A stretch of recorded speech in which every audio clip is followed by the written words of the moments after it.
Good afternoon. I'm Peter Sparanese, City Manager for the City of Abbotsford.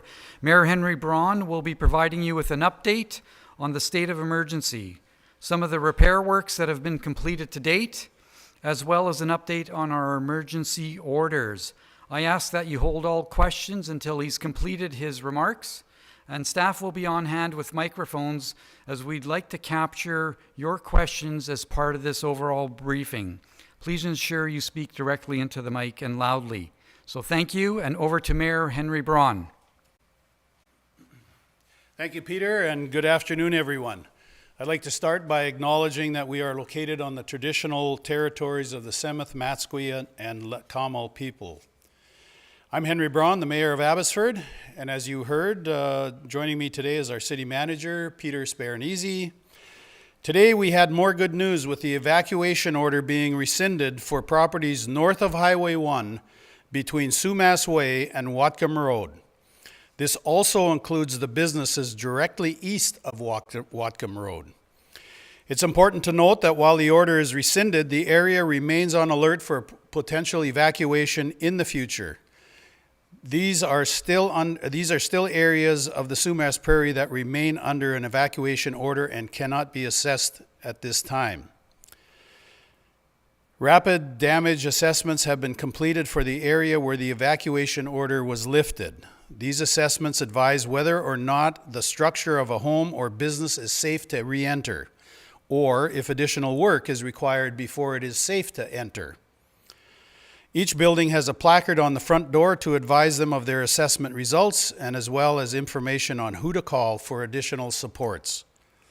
I know people are eager to return to their homes and businesses. However, of the top importance is that we ensure they can do so as safely as possible.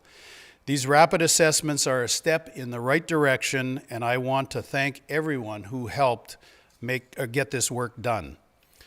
We know many people are eager to learn when the Trans-Canada Highway will open in Abbotsford. This information will be provided directly from the province of British Columbia, and I encourage people to follow Drive BC for the latest updates.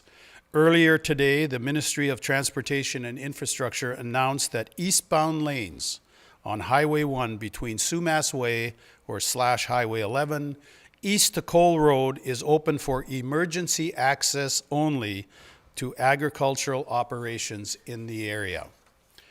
The floodgates remain fully open at Barrowtown Pump Station, which means that at this point water continues to flow straight from the Sumas River into the Fraser River.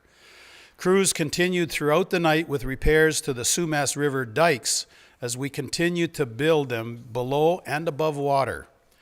The South Sumas dike west of Atkinson Road now has 2 crews working on it 24 hours a day. As I mentioned yesterday, this is a critical piece of repair that needs to take place. With all of these efforts, we saw water levels drop on the Sumas Lake bottom a total of 7 inches since the dike breach was sealed yesterday.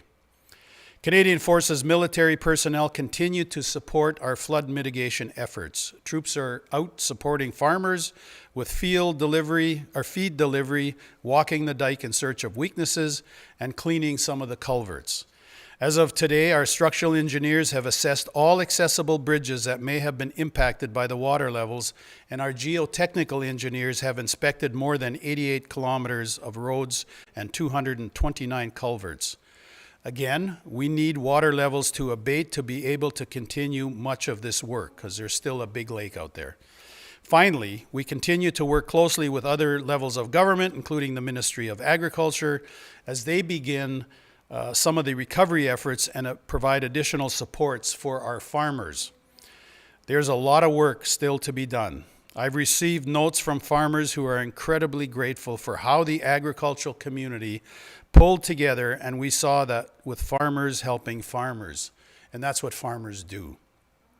But amongst this gratitude is also a deep sadness for the losses faced by friends, family, and community members.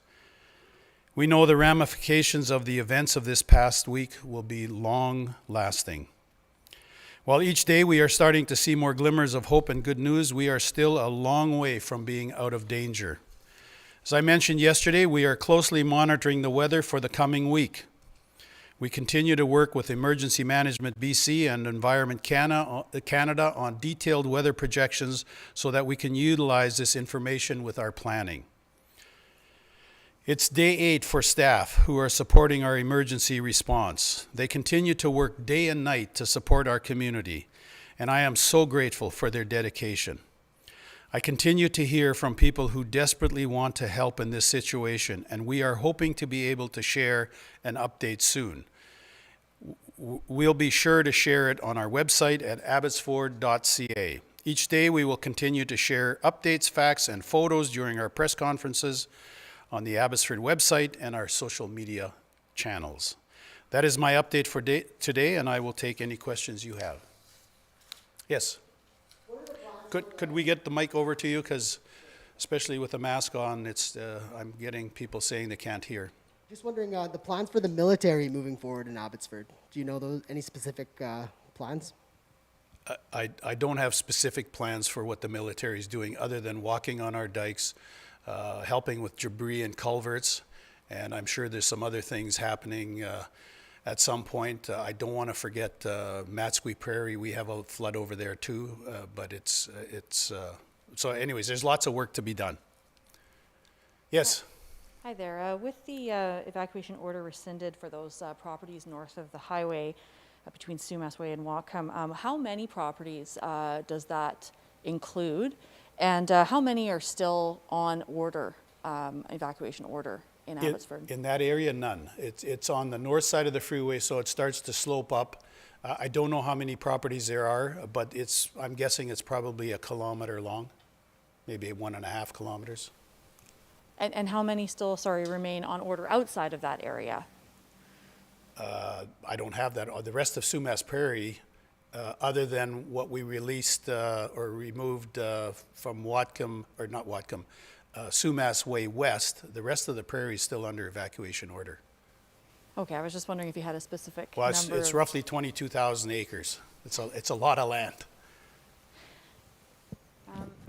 You also mentioned going forward, obviously, people are going to need a lot of help recovering from this, whether they've lost properties or what have you.